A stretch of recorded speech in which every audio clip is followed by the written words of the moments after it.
नमस्कार, प्रभा साक्षी देख रहे हैं आप। आपके साथ मैं हूं अंकित सिंह। वक्त संसद डायरी का है। आज संसद में क्या कुछ हुआ है, इसके बारे में हम आपको जानकारी दे रहे हैं। सबसे पहले आप जान लीजिए कि लोकसभा में आज क्या कुछ हुआ है। कांग्रेस ने देश में महंगाई को लेकर नरेंद्र मोदी नीति भाजपा सरकार पर निशाना साधा और पिछले 8 साल में आर्थिक कुप्रबंधन होने का दावा किया।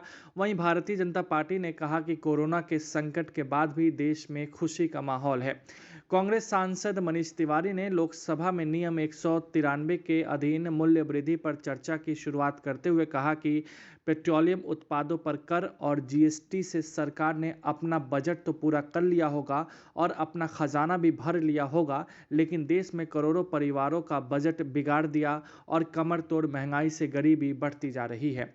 भाजपा सांसद निशिकांत दुबे ने मुफ्त योजनाओं को लेकर विपक्ष शासित राज्य सरकारों पर निशाना साधा और सरकारों पर बढ़ते कर्ज तथा मुद्रास्फीति बढ़ने के पीछे इसे एक वजह बताया। दुबे ने कहा कि प्रधानमंत्री नरेंद्र मोदी ने 2014 में जिन हालात में देश की बागडोर संभाली थी और आज कोविड के बाद दुनिया की जो स्थिति है, उसके बाद भी गरीबों को 2 वक्त की रोटी मिल रही है, जिसके लिए प्रधानमंत्री को धन्यवाद दिया जाना चाहिए।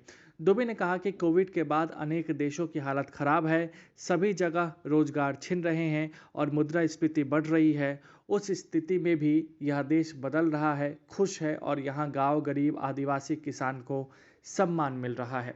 लोकसभा में सत्ता पक्ष और विपक्ष के बीच सहमति बनने के बाद सोमवार को कांग्रेस के 4 सदस्यों का निलंबन वापस ले लिया गया, जिसके बाद ही मानसून सत्र में सदन के भीतर पिछले कई दिनों से चल रहे गतिरोध खत्म हो गया।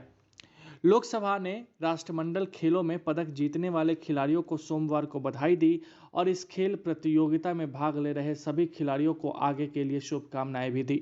लोकसभा अध्यक्ष ओम बिरला ने सदन की कार्यवाही आरंभ होने के साथ ही भारतीय खिलाड़ियों के शानदार प्रदर्शन का उल्लेख किया।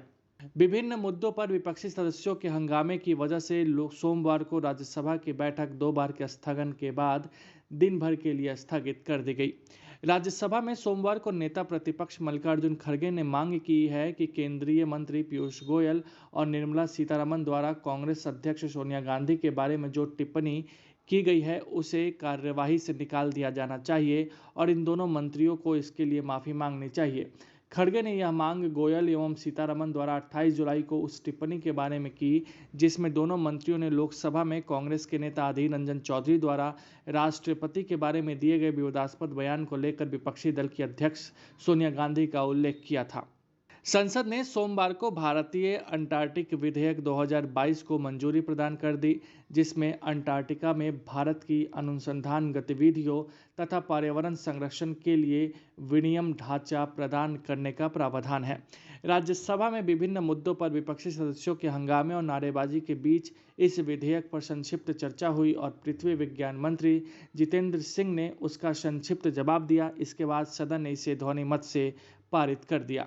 केंद्र सरकार ने सोमवार को संसद में बताया कि पिछले 5 सालों में प्रधानमंत्री उज्ज्वला योजना के 4.13 करोड़ लाभार्थियों ने एक बार भी सिलेंडर रिफिल नहीं कराया, जबकि 7.67 करोड़ लाभार्थियों ने एक ही बार सिलेंडर भरवाया है।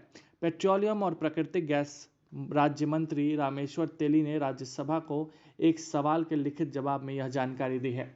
भारत में आने वाले दिनों में हवाई यात्रियों को 3 और विमानन कंपनियों का विकल्प मिल सकता है, क्योंकि नागर विमानन महानिदेशालय ने हाल ही में 3 कंपनियों को परिचालन के लिए मंजूरी दी है। नागर विमानन मंत्री ज्योतिरादित्य सिंधिया ने एक सवाल के लिखित जवाब में राज्यसभा को यह जानकारी दी। केंद्रीय मंत्री पीयूष गोयल ने सोमवार को कहा कि कानून लागू करने वाली एजेंसियों के कामकाज में सरकार हस्तक्षेप नहीं करती है और वे अपना काम कर रही है। राज्यसभा में प्रश्नकाल के दौरान केंद्रीय एजेंसियों के दुरुपयोग के खिलाफ विपक्षी सदस्यों के हंगामे के बीच राज्यसभा में सदन के नेता गोयल ने यह भी कहा है कि जो कानून का उल्लंघन करते हैं उन्हें इसका खामियाजा भी भुगतना पड़ता है। अगर आप भी लेना चाहते हैं देश दुनिया की तमाम जानकारी तो आज ही सब्सक्राइब करें हमारे चैनल को। साथ ही नीचे दिए बेल आइकन को जरूर दबाएं ताकि हर अपडेट आप तक पहुंच सके।